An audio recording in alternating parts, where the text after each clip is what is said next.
வணக்கம் நண்பா, உங்க அருண் சங்கத்தில் பேசுறேன். நவரச நாயகன் பெத்தெடுத்த புதல்வன் கௌதம் கார்த்தி அண்ணனுக்கு தேனி மாவட்ட ரசிகர் மன்ற தலைவர் சார்பாக ஒரு பாட்டு ஒன்று எழுத சொல்லியிருக்காங்க. கௌதம் கார்த்தி அண்ணனுக்கு ஒரு கிராம ஸ்டைல் ஒரு பாட்டு ஒன்று எழுதிட்டு இருக்கேன். அதோட 4 வரிகளை மட்டும் இந்த ஏஐல ஒரு பாட்டா போட்டு சாம்பிள் ட்ராக் பண்ணியிருக்கேன். புதுசுனா லைக் பண்ணுங்க உறவுகளே. பட்டி 8 பட்டி அன்னை போல யாரு தொட்டி சிட்டி வர பட்டைய கிளப்புவாரு. சிங்கம் மொத்த சிங்கம் உள்ள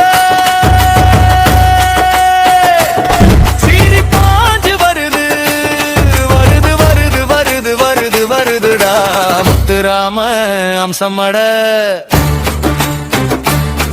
நவரச நாயகனோட வம்சமடா.